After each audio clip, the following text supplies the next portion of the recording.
Witam serdecznie wszystkich. Żeby nie gorszyć, to odciągnę się. Świat jest w ogóle pełen tajemnic, tak to powiem.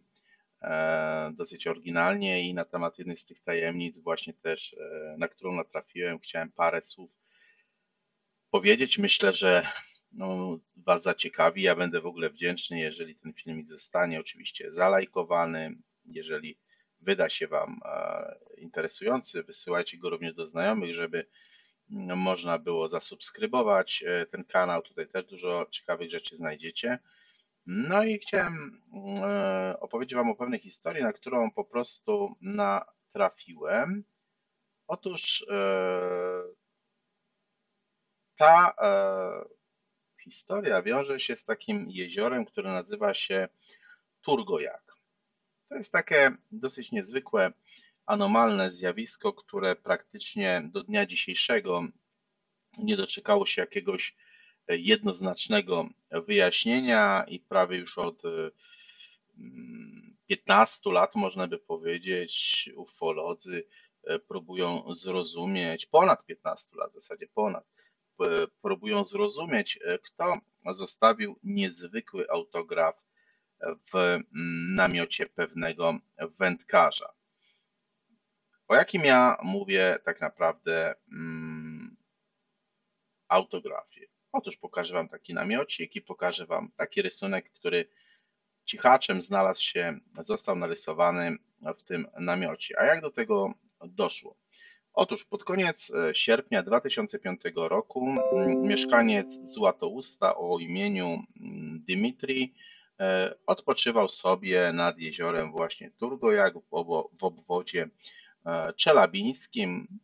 Po prostu łowił ryby, troszeczkę nurkował, po prostu krótko mówiąc relaksował się przed dłuższym wyjazdem w jakieś surowe regiony północne. Jak wspominał zresztą, przez cały urlop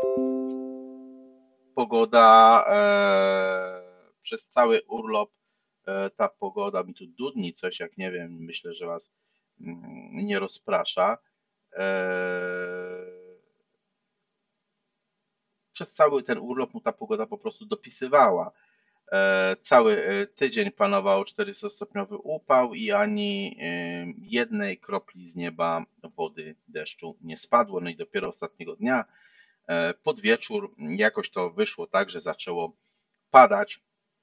Oczywiście ryby przestały brać.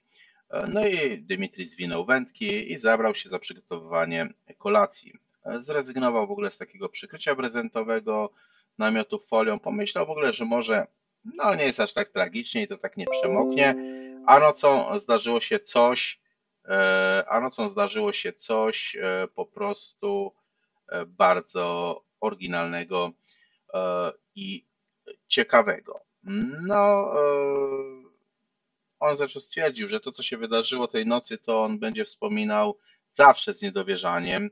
Miał szczęście zetknąć się z dosyć takim tajemniczym i niewyjaśnionym zjawiskiem. Około godziny 4 nad ranem Dymitra obudził taki wściekły atak komarów. Zapalił taką zapachową spiralę i kiedy nagle nad namiotem rozbłysło światło, źródło tego światła w ogóle, które rozbłysło nad tym namiotem, było tak mocne, że oświetliło nawet wnętrze namiotu przez ten właśnie namoknięty prezent.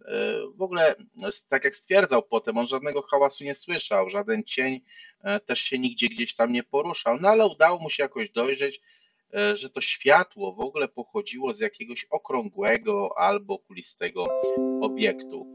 Jako że przypominał ten obiekt taki piorun kulisty, z którym raz w życiu się już zetknął, no to Dimitr leżał nieruchomo, wstrzymując oddech, aby nie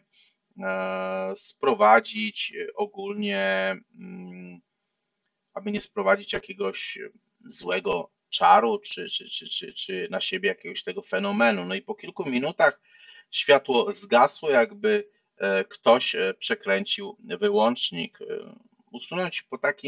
Usnąć tak naprawdę po takim przeżyciu, szczerze mówiąc, nie było mu dosyć łatwo, więc ten wędkarz zapalił sobie kuchenkę, aby troszeczkę dojść do siebie. Jak tylko w ogóle ten płomień z kuchenki oświetlił namiot, to Dymitr zobaczył taką dosyć dziwną sylwetkę, no więc tą, którą tutaj widzicie, ze ściany namiotu gapił się na niego taki stwór, szczerze mówiąc, dosłownie jak z filmu o przybyszach z kosmosu. Resztę nocy Dymitr przeleżał, oglądając właśnie tego tajemniczego nieznajomego, który pojawił się na tym prezencie. No, dwa oczodoły, nad nimi niewielkie linie, podobne do takich troszeczkę łuków brwiowych, twarz wydłużona, nos jak trąba albo słonia, albo muchy. Oczywiście rankiem sytuacja była taka, że namiot wysechł, no a ów rysunek po prostu zniknął. O tym nocnym zajściu tak naprawdę Dimitri postanowił nikomu nie wspominać, bał się w ogóle, że stanie się jakimś obiektem żartów wśród kolegów. Cała ta noc z tym tajemniczym zdarzeniem była ostatnia w urlopie. No i rano przyjechał po Dymitra jego kolega Siergiej, zaczęli zwijać obozowisko i przygotowywać się w ogóle do odjazdu. No i wtedy zaczął z powrotem popadywać deszcz. Wtedy Dymitr dostrzegł takie zaskoczenie kolegi wpatrującego się w jedną ze ścian namiotu. Zapytany tak naprawdę, na co on się tak patrzy, Siergiej odpowiedział pytaniem, w jakim celu Dymitri narysował tą dziwną twarz na swoim namiocie. Okazało się, że podczas kontaktu z wodą tajemnicza sylwetka znowu się pojawiała z taką przy tym ostrością, że sprawiała wrażenie narysowanej. Oczywiście Dymitry ze szczegółami opisał koledze swoją ostatnią noc, na co Siergiej też nie znalazł żadnego sensownego wytłumaczenia. Zrozumiawszy, że tym wywoływaczem tej sylwetki jest woda, wysuszyli ponownie namiot i postanowili pokazać go specjalistom w mieście. Do miasta Złatoust udała się grupa badaczy ze Stowarzyszenia Czeladź Kosmopolis, aby spotkać się ze świadkiem, właścicielem tego właśnie tajemniczego artefaktu. Po wywiadzie, w którym opowiedział on całą historię, Dimitry w obecności gości polewał brezent namiotu zwykłą wodą z kranu, no i rysunek ponownie się ujawiał, a cały proces został później sfilmowany. Prawdę mówiąc, badacze byli dosyć mocno tym tematem zaskoczeni. Niczego podobnego w swojej praktyce jeszcze nigdy nie spotkali. Nie było też żadnych analogii do opisanych kiedykolwiek przypadków. To zdarzenie było, szczerze mówiąc, bardzo, bardzo unikatowe. No, jak zwykle pojawiły się różne spekulacje na temat natury powstania tego tajemniczego zjawiska. Oczywiście ten mechanizm pojawienia się sylwetki obcego można by wyjaśnić przy założeniu, że w danym przypadku miał miejsce efekt tak zwanej keranografii, prawda? Co to jest ta keranografia? Jest to określenie takiego niewyjaśnionego do końca zjawiska przyrody, kiedy podczas uderzenia pioruna na skórze człowieka albo zwierzęcia, albo przedmiotach pojawia się na podobieństwo fotografii obraz otaczającego krajobrazu. Ja taki przykład chciałem Wam, moi drodzy, pokazać. Tutaj widzicie akurat na skutek piorunu na ciele człowieka pojawiło się właśnie gałąź z liśćmi, która była obok. Tak jakby ten piorun spowodował, że to się odbiło, odkleiło na ciele tego człowieka. I to jest kwestia właśnie, nazwijmy to, tej keranografii. No w przypadku Dymitra warunki były oczywiście spełnione, bo błysk silnego światła, mocna powierzchnia prezentu, zwiększona wilgotność. Źródłem światła nad namiotem oczywiście mógł być piorun kulisty, albo mogło być też i UFO. Żadne z tych zjawisk nie stanowi rzadkości dla tego regionu, bo jeśli chodzi o Czeladź, to tam wielokrotnie się pojawiały jakieś niezidentyfikowane obiekty. No i one też pojawiały się w okolicach właśnie jeziora Turgojak.